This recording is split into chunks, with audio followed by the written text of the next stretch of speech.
Il s'est moqué de moi au dîner. Le lendemain matin, sa voiture avait disparu, ses cartes étaient bloquées et l'école verrouillée. Parce que j'ai dit stop. Au dîner, mon fils a dit d'une voix forte, au moins, le nouveau mari de maman n'est pas un raté comme toi.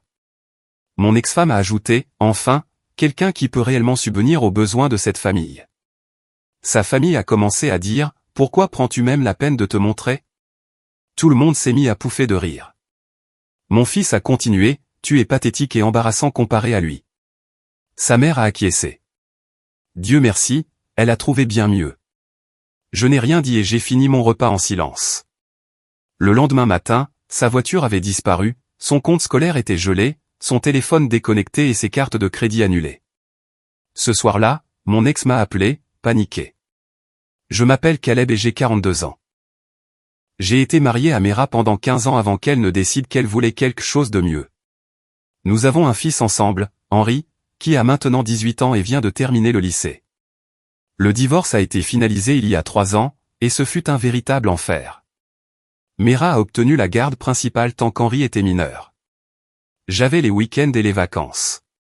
De plus, je paie une pension alimentaire substantielle pour l'enfant et une pension compensatoire. L'histoire habituelle. Maintenant, voici ce que Mera et sa famille n'ont jamais pris la peine de découvrir à mon sujet pendant notre mariage, et ce qui est devenu limpide lors de la procédure de divorce lorsque mon avocat a dû divulguer mes actifs. Je ne suis pas juste un type ordinaire avec un travail de bureau. En réalité, je suis plutôt aisé. Très aisé, en fait. Voyez-vous, à l'université, j'ai lancé une petite entreprise technologique avec 2 amis. Nous avons développé un logiciel qui a fini par être racheté par une grande entreprise pour une somme d'argent ridicule quand j'avais 28 ans. J'ai conservé la plupart de mes actions dans la société acquéreuse, fait quelques investissements intelligents, et en gros, je me suis mis à l'abri du besoin pour le reste de ma vie.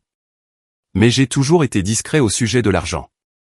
Je conduis une voiture modeste, vis dans une maison agréable mais pas ostentatoire, et je n'étale pas ma richesse. Mera savait que j'étais à l'aise, mais elle n'a jamais connu la véritable étendue de ma fortune. Pendant notre mariage, je payais pour tout sans en faire toute une histoire.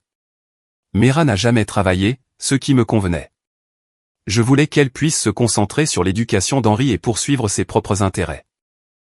Je couvrais le prêt immobilier, toutes les factures, les frais de scolarité de l'école privée d'Henri, les vacances, les virées shopping, tout. Mera avait accès à des cartes de crédit et des comptes chèques communs pour les dépenses du ménage, mais je gérais les principaux comptes d'investissement et les finances de l'entreprise en privé, ce que mon conseiller financier avait recommandé pour la protection de la responsabilité. Elle vivait bien et savait que nous étions à l'aise, mais elle n'a jamais vu les chiffres réels de mes principaux comptes d'investissement ni compris toute l'étendue de mes participations commerciales. Quand elle a demandé le divorce, affirmant que j'étais émotionnellement indisponible et qu'elle avait évolué plus que moi, j'ai été dévasté, mais j'ai joué franc jeu. Je n'ai pas essayé de cacher des actifs ou d'être revanchard. Mon avocat m'a conseillé d'être plus agressif, mais je voulais que les choses restent civiles pour le bien d'Henri. Ainsi, Mera a obtenu un accord très généreux, une belle maison et des paiements mensuels substantiels. Elle était parée pour vivre confortablement le reste de sa vie sans jamais avoir besoin de travailler. Mais apparemment, ce n'était pas assez pour elle. Environ 1 an après la finalisation de notre divorce, Mera a commencé à fréquenter Brad. Brad est tout ce que je ne suis pas. Du moins en surface. Il est bruyant, tape à accent grave-l'œil, conduit une BMW en leasing, porte des costumes chers et adore parler du succès de son entreprise de conseil. Mera a été immédiatement séduite. Henri a commencé à rentrer de chez sa mère avec des histoires sur à quel point Brad était génial, comment Brad les emmenait dans des restaurants chics, achetait à Henri des vêtements chers et parlait de toutes les vacances incroyables qu'ils allaient prendre. Au début, j'étais simplement heureux qu'Henri semble heureux, même si ça piquait un peu. Mais ensuite, les comparaisons ont commencé. Brad dit que tu devrais conduire une meilleure voiture si tu veux impressionner les gens. Maman dit que Brad sait comment traiter une femme, n'est-ce pas? Pas comme certaines personnes. Brad va m'acheter une nouvelle configuration de jeu. Il dit, l'argent n'est pas un problème quand on a vraiment du succès. Je me suis mordu la langue. Je me suis dit que c'était juste une période d'ajustement et qu'Henri avait 17 ans. Les adolescents disent des bêtises. J'ai continué à le soutenir, à payer tout ce que je devais payer, et j'ai essayé de maintenir une bonne relation avec mon fils. Mera et Brad se sont fiancés après seulement 6 mois de relation. La fête de fiançailles était extravagante. Ils ont loué un country club, engagé un groupe, la totale. Henry est rentré à la maison en s'extasiant sur à quel point c'était incroyable et comment Brad savait vraiment bien faire les choses. Le mariage était prévu pour le printemps dernier. Et d'après ce qu'Henry m'a dit, ça allait être énorme et coûteux. À cette époque, j'ai commencé à remarquer des changements dans l'attitude d'Henry à mon égard. Il est devenu plus irrespectueux, plus dédaigneux. Il levait les yeux au ciel quand je venais le chercher pour nos week-ends ensemble. Il a commencé à faire des commentaires sur le fait que ma maison était petite comparée à celle que Mera et Brad envisageaient d'acheter. Il se plaignait que je ne l'emmenais pas dans des restaurants assez chers ou que je ne lui achetais pas les derniers vêtements de marque. J'ai essayé d'en parler à Mera, mais elle m'a simplement repoussé. Henry grandit, Caleb. Il se forge ses propres opinions sur les choses. Peut-être que si tu faisais plus d'efforts pour l'impressionner, il ne se sentirait pas comme ça. Ça m'a blessé, mais j'ai quand même essayé d'être le plus mature des deux. J'ai augmenté l'argent de poche d'Henry. Je l'ai emmené faire un séjour de ski coûteux dans le Colorado. Je lui ai acheté l'ordinateur de jeu qu'il voulait, mais rien ne semblait suffire. Au contraire, il semblait devenir plus exigeant et plus méprisant. La goutte d'eau qui a fait déborder le vase est arrivée il y a 3 mois, lors du dîner d'anniversaire des 18 ans d'Henry, une célébration qui devait marquer sa transition vers l'âge adulte. Mera avait insisté pour que la fête ait lieu dans ce steakhouse chic du centre-ville. C'était censé être un dîner de famille. Moi, Henry, Mera, Brad, les parents de Mera, Carol et Jim, et sa sœur Lisa, avec son mari, Mark. Je n'étais pas ravi de l'arrangement, mais c'était le 18e anniversaire d'Henry, et je voulais être là pour lui. J'aurais dû savoir que quelque chose clochait quand je suis arrivé et que j'ai vu où il m'avait placé. Au lieu d'être à côté d'Henry, j'étais à l'extrémité de la table, pratiquement isolé de tout le monde. Brad était assis à ce qui était autrefois ma place, à côté de Mera, avec Henry de son autre côté. La famille de Mera était regroupée autour d'eux, riant et bavardant, tandis que j'étais assis là comme un oublié. Le dîner a commencé normalement. Nous avons commandé, échangé quelques banalités sur l'école d'Henry et sa dernière année à venir. J'ai donné son cadeau à Henry, une montre coûteuse qu'il désirait, et il a semblé sincèrement heureux. Un instant, j'ai pensé que les choses s'amélioraient peut-être. Puis Brad a commencé à parler de la nouvelle maison que Mera et lui étaient en train d'acheter. Elle a 6 chambres, 4 salles de bain, un garage pour 3 voitures et une piscine, a annoncé Brad d'une voix forte, s'assurant que tout le monde pouvait l'entendre. Mera mérite de vivre dans un endroit qui reflète son statut, vous savez, un endroit qui montre qu'elle est avec un homme qui peut vraiment subvenir à ses besoins. J'ai senti ma mâchoire se crisper, mais je suis resté silencieux. Mera rayonnait, suspendu à ses lèvres. Le prêt immobilier va être conséquent, a poursuivi Brad. Mais quand on gagne le genre d'argent que je gagne, ce n'est vraiment pas un souci. J'ai dit à Mera, bébé, ne pense même pas au coût. Tu as vécu en dessous de tes moyens pendant trop longtemps. La mère de Mera, Carol, est intervenue. C'est tellement merveilleux de voir Mera avec quelqu'un qui apprécie vraiment sa valeur. Elle mérite les plus belles choses de la vie. J'ai pris une gorgée d'eau et j'ai essayé de me concentrer sur mon steak. C'était la soirée d'Henry et je n'allais pas faire de scène. Mais ensuite, Henry a pris la parole, et ces mots m'ont frappé comme un coup de poing. Au moins, le nouveau mari de maman n'est pas un raté comme toi, a-t-il dit fort, me regardant droit dans les yeux avec une expression qui ressemblait à du dégoût. La table est devenue silencieuse un instant. J'ai eu l'impression d'avoir reçu un coup de poing dans l'estomac. J'ai regardé Mera, m'attendant à ce qu'elle le reprenne, qu'elle lui dise que c'était inapproprié. Au lieu de cela, elle a souri. Enfin, quelqu'un qui peut réellement subvenir aux besoins de cette famille, a ajouté Mera, levant son verre de vin en direction de Brad. C'est là que les vannes se sont ouvertes. Carol s'est penchée en avant avec un sourire narquois. Caleb, pourquoi prends-tu même la peine de venir à ces choses? Je veux dire, vraiment, à quoi bon?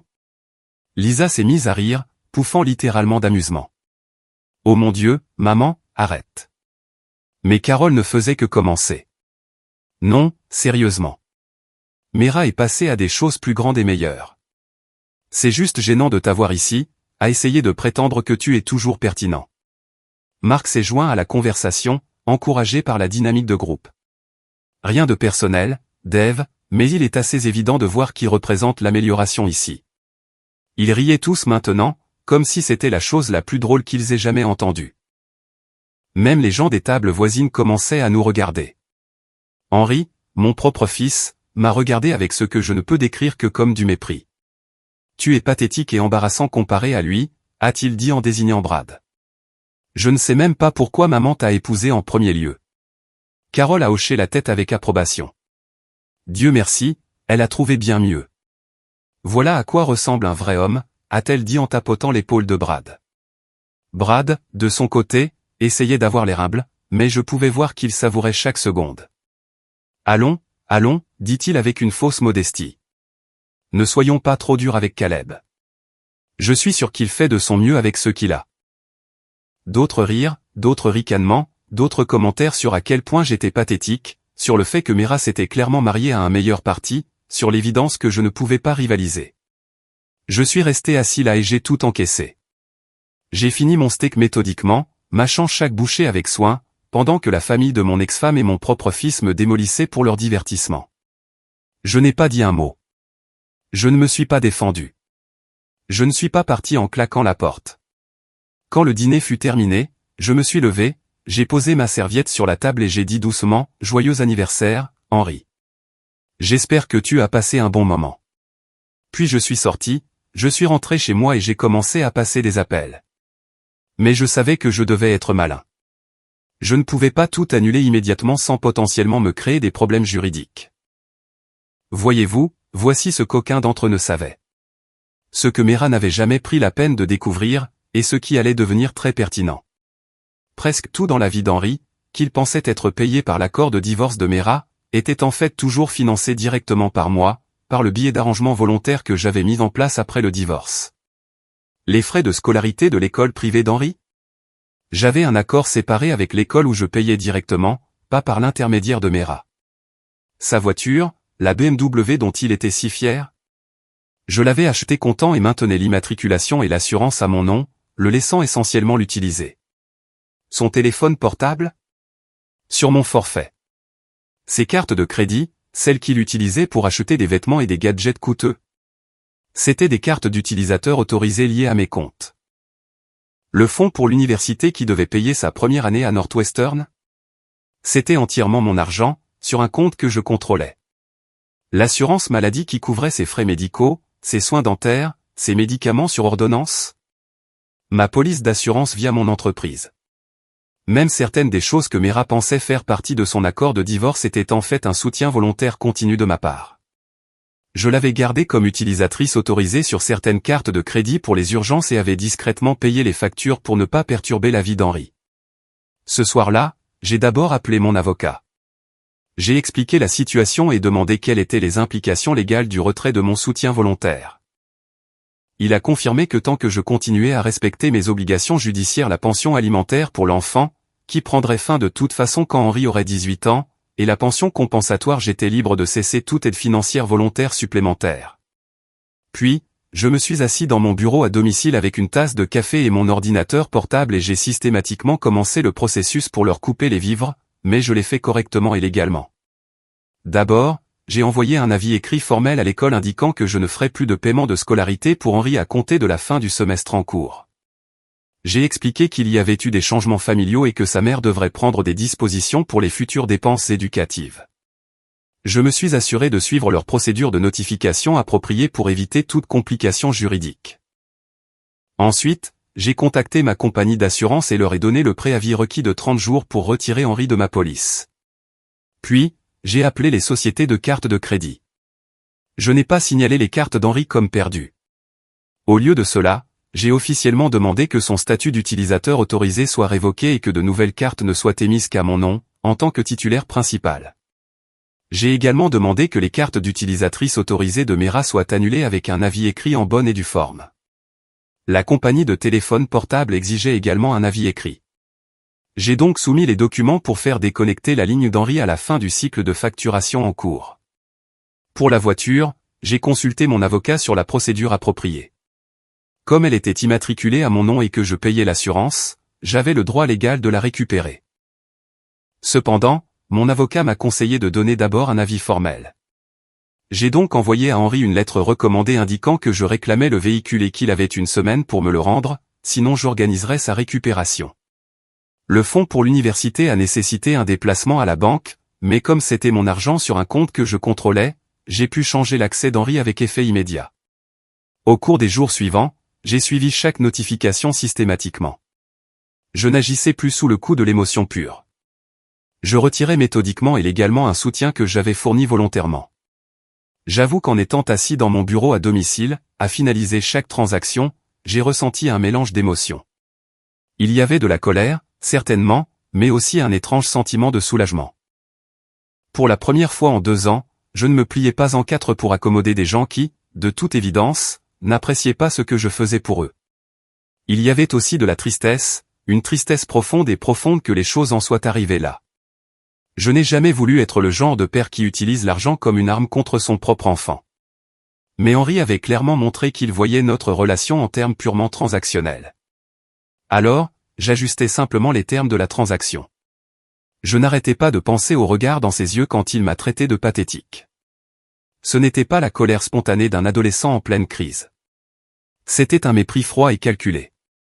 Il m'avait regardé comme on regarde quelque chose de dégoûtant sous sa chaussure. Et Mera avait souri quand il l'avait dit. Elle avait été fière de lui pour m'avoir remis à ma place. Cette nuit-là, j'ai à peine dormi. Je n'arrêtais pas de rejouer le dîner dans ma tête, me demandant si je ne surréagissais pas, si je ne devais pas leur donner une autre chance. Mais ensuite, je me souvenais du rire de Carole ou du sourire narquois de Marc, ou de la façon dont Brad était resté assis là, à savourer les louanges pendant qu'il me démolissait. Ils avaient transformé l'anniversaire de mon fils en une séance d'humiliation publique, et ils en avaient apprécié chaque minute. Vers 3 heures du matin, je me suis levé et je suis allé à mon ordinateur. J'ai ouvert mes comptes d'investissement, mes relevés bancaires, mes dossiers d'entreprise.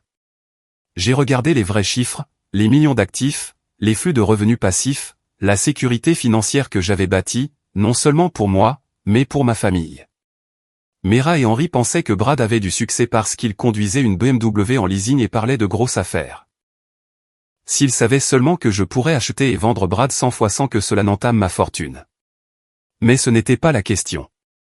Il ne s'était jamais agi d'argent. Pas vraiment. Il s'agissait de respect, d'être apprécié pour qui j'étais plutôt que pour ce que je pouvais fournir. Et ils avaient clairement montré qu'ils ne me respectaient pas du tout.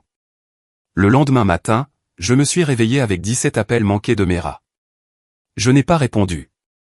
Au lieu de cela, je me suis préparé le petit déjeuner, j'ai lu les nouvelles et j'ai suivi ma routine habituelle. Vers midi, j'ai finalement décidé de la rappeler. « Caleb, qu'est-ce qui se passe, bon sang ?» a-t-elle crié dès qu'elle a décroché. La voiture d'Henri a disparu. Son téléphone ne marche pas. Et l'école dit qu'ils ont besoin du paiement pour le prochain semestre. « Bonjour, Mera, dis-je calmement. Je vais bien, merci de demander. N'ose pas jouer à des jeux avec moi. Que as-tu fait? Je pris une gorgée de mon café et m'installai dans mon fauteuil. Je n'ai rien fait de plus que ce que toute personne raisonnable ferait après avoir été publiquement humiliée par son ex-femme et son fils. J'ai simplement ajusté mes arrangements financiers pour refléter la réalité de notre relation. Qu'est-ce que ça veut dire, bon sang? Ça veut dire, Mera, que j'ai cessé le soutien financier volontaire que je fournissais à Henri au-delà de ce qui est exigé par notre accord de divorce. La voiture, le téléphone, les cartes de crédit, les frais de scolarité, l'assurance, rien de tout cela ne faisait partie de notre accord. C'était juste moi étant généreux et essayant de m'assurer qu'Henri avait tout ce dont il avait besoin. Il y eut un silence à l'autre bout du fil. « Tu ne peux pas faire ça », dit-elle finalement, mais sa voix avait perdu une partie de sa fureur et pris une note de panique. En fait, je peux, et je l'ai fait. Henri a très clairement indiqué hier soir qu'il ne me respecte pas et ne me considère pas comme son vrai père. Tu as clairement indiqué que tu penses que je suis un raté qui ne peut pas subvenir aux besoins de sa famille. Alors, j'ai décidé de prendre du recul et de laisser Brad s'occuper de subvenir à leurs besoins à partir de maintenant. Caleb, s'il te plaît. Henri n'est qu'un adolescent. Il ne pensait pas ces choses. Il semblait assez clair sur ce qu'il pensait. Et toi aussi, ainsi que ta mère, ta sœur et son mari. C'était très éclairant. Je pouvais l'entendre commencer à pleurer, mais je ne ressentais rien. Pas de sympathie, pas d'envie de la réconforter. Rien. La bonne nouvelle, continuai-je, c'est que tu as cet accord de divorce généreux que je t'ai donné. Et Brad a apparemment beaucoup de succès et gagne très bien sa vie. Donc, à vous deux, je suis sûr que vous pourrez gérer les dépenses d'Henry sans problème. Tu sais que ce n'est pas le cas, Caleb. L'accord couvre à peine la maison et mes dépenses de base. Et les affaires de Brad ont été lentes dernièrement. C'est intéressant. Hier soir, il disait que l'argent n'était pas un souci pour lui et qu'il gagnait tellement qu'un prêt immobilier conséquent ne serait pas un problème. Plus de silence. Écoute, Mera, je ne fais pas ça pour blesser Henry. Je le fais parce que je suis fatigué d'être manqué de respect et pris pour acquis par des gens qui sont censés se soucier de moi. Si Henry veut avoir une relation avec moi basée sur le respect mutuel, je suis ouvert à cela, mais je ne vais pas continuer à financer un style de vie pour quelqu'un qui pense que je suis pathétique et embarrassant. Et pour l'université? Northwestern est l'école de ses rêves. Je suis sûr que Brad sera heureux de l'aider à réaliser ses rêves. Ou Henry peut contracter des prêts étudiants comme des millions d'autres jeunes le font. Ou peut-être décidera-t-il qu'une université communautaire est plus adaptée à son budget. Caleb, s'il te plaît. Tu es cruel. Non, Mera. Je suis réaliste.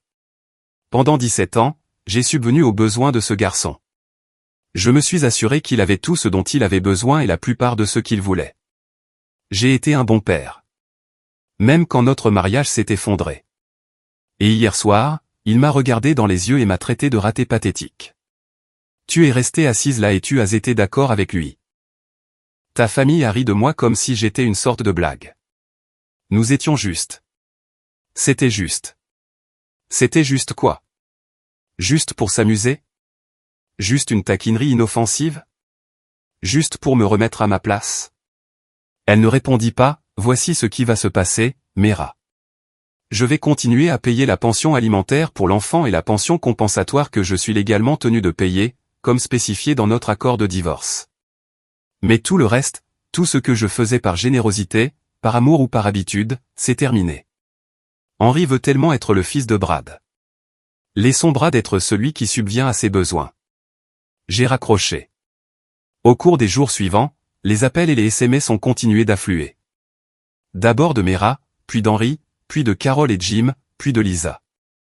Ils étaient en colère, puis suppliants, puis à nouveau en colère. Henry m'a envoyé un long SMS s'excusant pour ce qu'il avait dit et me suppliant de tout arranger. Mera a laissé des messages vocaux en pleurant et en disant qu'elle était désolée, qu'elle n'avait pas voulu que les choses dégénèrent comme ça. Mais j'en avais fini. J'avais passé 2 ans à être raisonnable, généreux, à être le plus mature. J'avais vu le respect de mon fils pour moi s'éroder alors que Mera et Brad lui remplissaient la tête d'idées sur le succès et la valeur basée uniquement sur l'argent et le tape à accent grave-l'œil. J'avais enduré d'innombrables petites humiliations et affronts, me disant toujours que cela faisait partie du processus de divorce, que les choses s'amélioreraient avec le temps. Le dîner d'anniversaire m'avait montré la vérité. Ils ne me respectaient pas, ils ne m'estimaient pas, et ils ne m'aimaient certainement pas. J'étais juste une source d'argent pour eux, un moyen pratique de financer leur style de vie tout en se moquant publiquement de moi. Alors, j'ai cessé d'être pratique. Le vrai drame a commencé environ 3 semaines plus tard, quand il est devenu clair que l'entreprise de conseil prospère de Brad était en fait plutôt un système de vente pyramidale qui commençait à s'effondrer. Il s'est avéré qu'il vivait à crédit et avec de l'argent emprunté, finançant son style de vie tape à accent grave-l'œil avec des dettes tout en espérant recruter suffisamment de personnes dans son opportunité d'affaires pour la rendre durable. Les dîners coûteux, la BMW en leasing, les discussions sur la grande maison, tout était financé avec de l'argent qu'il n'avait pas.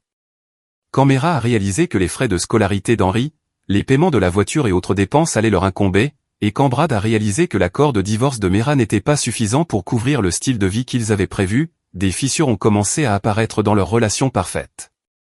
Henry, pendant ce temps, faisait face à la réalité d'être un jeune de 18 ans ordinaire au lieu d'un enfant privilégié avec un accès illimité à l'argent de son père.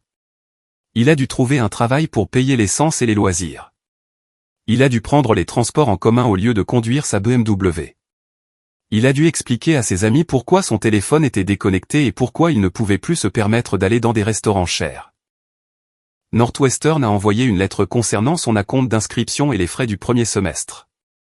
Quand Mera a réalisé que c'était plus de 32 000 € juste pour le premier semestre et qu'elle devrait trouver plus de 250 000 € pour les 4 années complètes, elle a eu ce qu'Henri a plus tard décrit comme une dépression nerveuse complète. Le point de rupture est survenu lorsque Mera a découvert que Brad avait menti sur plus que son revenu.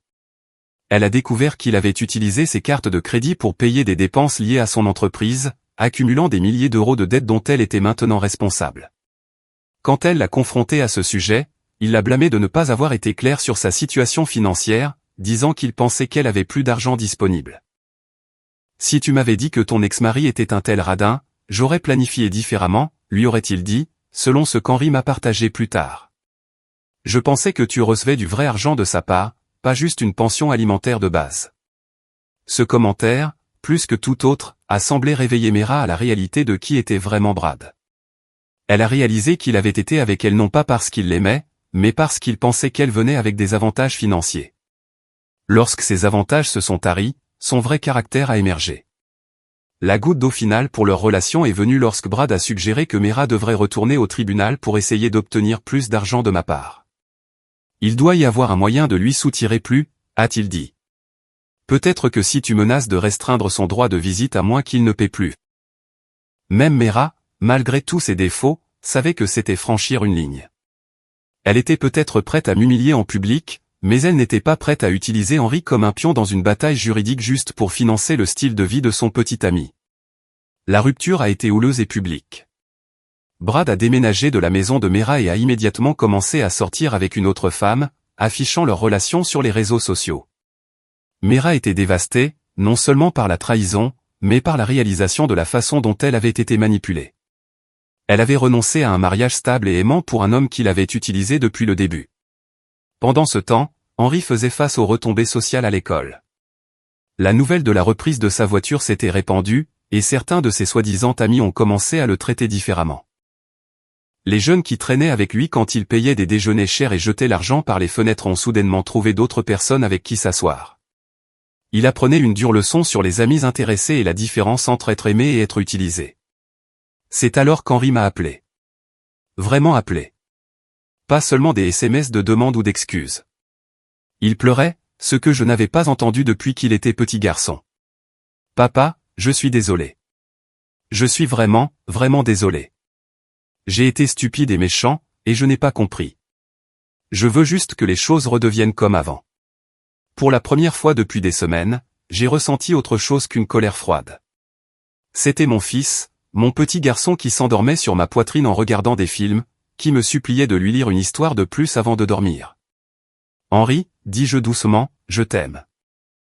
Je t'ai toujours aimé et je t'aimerai toujours. Mais l'amour et le respect doivent aller dans les deux sens. Tu ne peux pas traiter les gens comme des ordures et t'attendre à ce qu'ils continuent à faire des choses pour toi. Je sais. Je sais.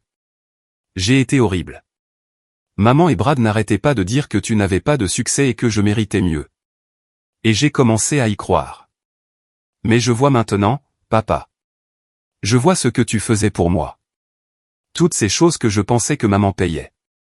Toutes ces choses que je pensais qui arrivaient automatiquement. C'était toi, n'est-ce pas?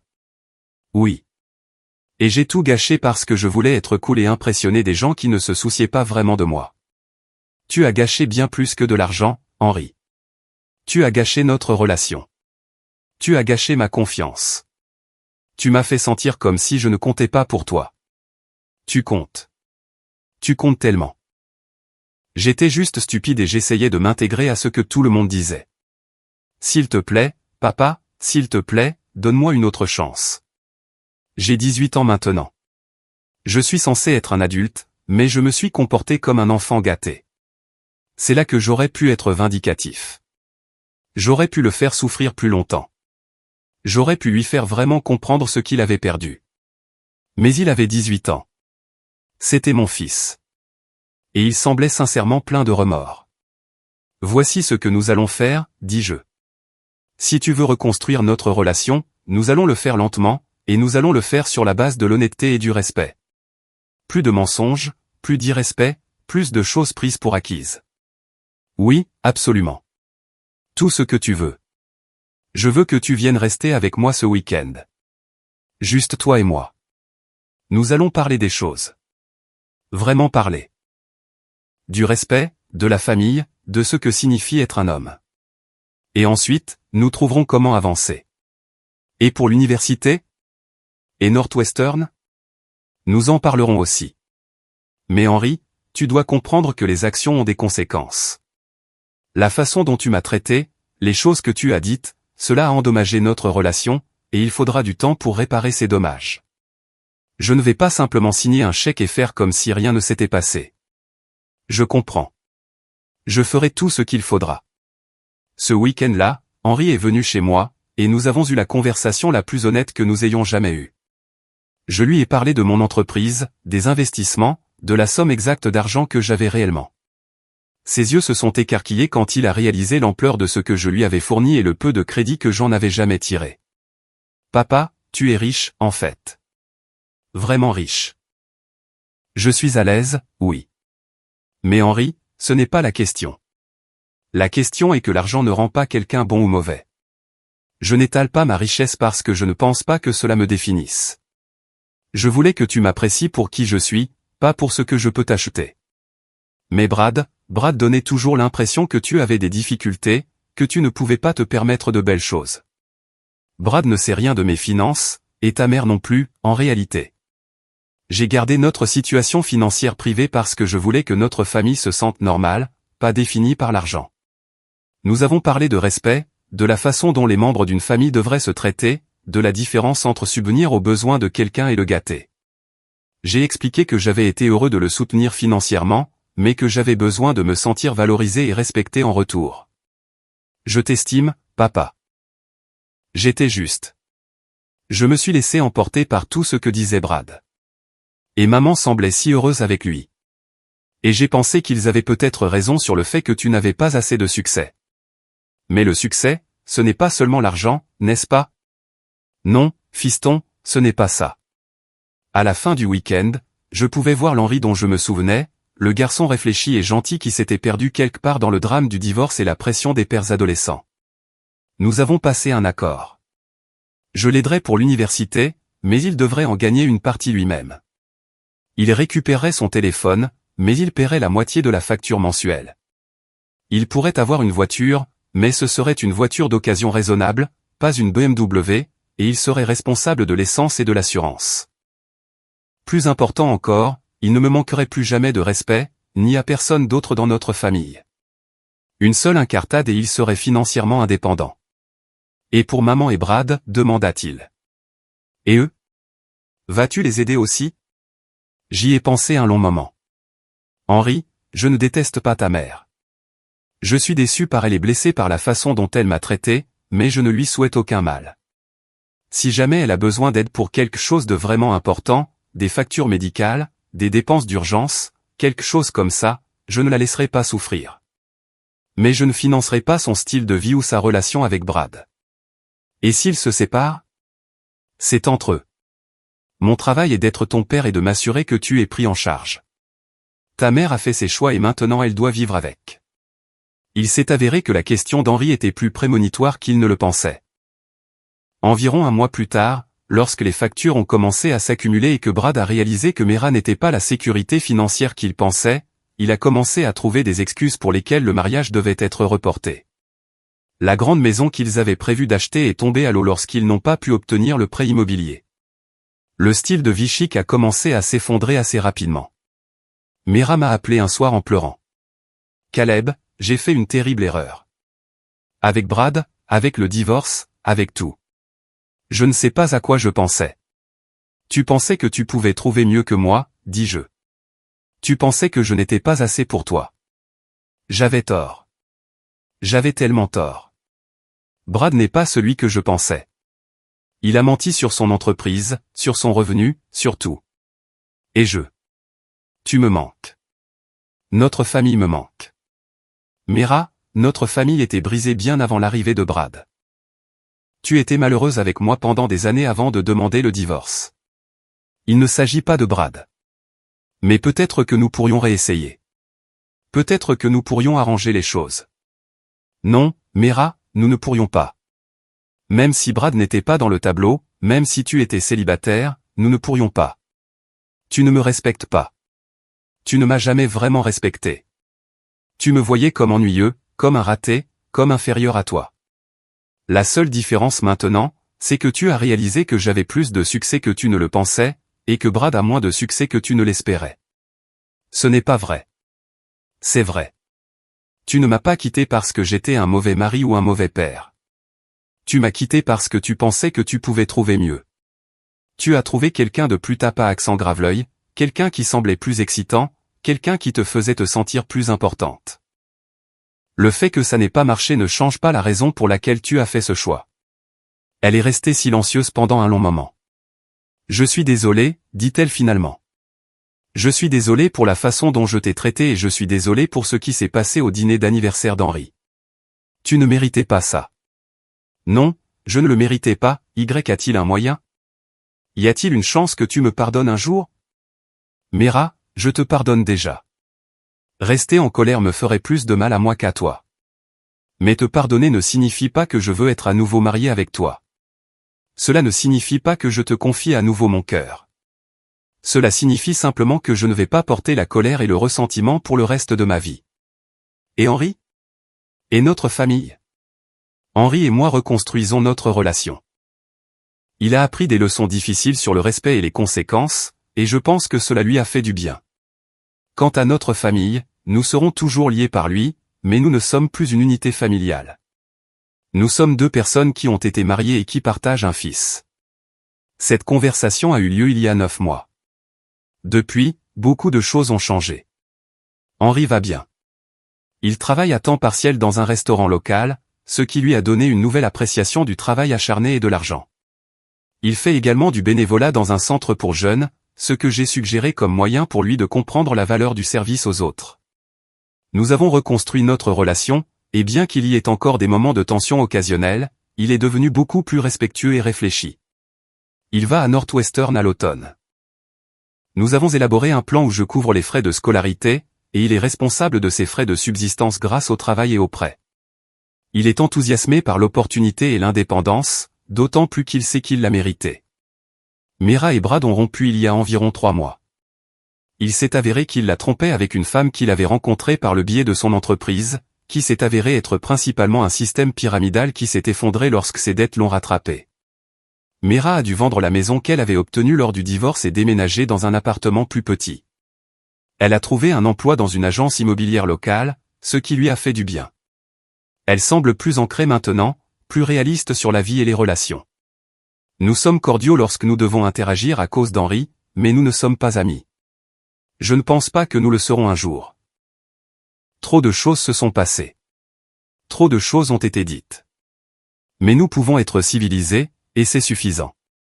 Carole, la mère de Mera, m'a contacté il y a quelques semaines pour s'excuser de son comportement au dîner d'anniversaire. Elle a admis qu'elle s'était laissée emporter par l'excitation de la nouvelle relation de Mera et avait dit des choses qu'elle regrettait. J'ai apprécié les excuses, mais j'ai clairement indiqué que notre relation ne serait plus jamais la même. Certains mots ne peuvent être retirés. Quant à moi, je vais mieux que jamais. J'ai recommencé à sortir. Rien de sérieux pour l'instant, mais je suis ouvert à la possibilité de trouver quelqu'un qui m'apprécie pour qui je suis, pas pour ce que je peux fournir. Je me suis également davantage impliqué dans le travail caritatif, utilisant certaines de mes ressources pour aider d'autres pères divorcés qui luttent avec des problèmes de garde et des pressions financières. Toute cette expérience m'a appris des leçons précieuses sur le fait de me défendre et de ne pas tolérer l'irrespect, même de la part des membres de la famille. Pendant trop longtemps, j'avais été une bonne poire, essayant de rendre tout le monde heureux à mes dépens. J'avais confondu être généreux avec être faible, et j'avais laissé les gens profiter de ma bonne nature. Cette nuit au dîner d'anniversaire a été humiliante et douloureuse, mais elle a aussi été clarifiante. Elle m'a montré exactement où j'en étais avec les personnes que j'essayais si fort de satisfaire. Et bien que ça ait fait mal de réaliser que mon ex-femme et mon fils avaient si peu de respect pour moi, cela m'a aussi libéré pour arrêter d'essayer de gagner leur approbation et commencer à exiger leur respect à la place. Henri a appris que les actions ont des conséquences, que l'on ne peut pas maltraiter les gens et s'attendre à ce qu'ils continuent à faire des choses pour vous. Mera a appris que l'herbe n'est pas toujours plus verte ailleurs et que la stabilité et la fiabilité valent plus que le tape à accent grave-l'œil et l'excitation. Et j'ai appris que parfois, il faut être prêt à tout perdre pour découvrir ce qui vaut vraiment la peine d'être gardé. La meilleure partie de toute cette histoire, c'est qu'Henri et moi avons maintenant une meilleure relation que nous n'en avons eu depuis des années. Il me respecte d'une manière qu'il ne l'a jamais fait auparavant, et je le respecte pour sa volonté de reconnaître ses erreurs et de travailler à les réparer. Nous parlons régulièrement. Nous passons du temps de qualité ensemble, et il est devenu le genre de jeune homme que je suis fier d'appeler mon fils. Parfois, la meilleure vengeance n'est pas de se venger des gens qui vous ont fait du tort.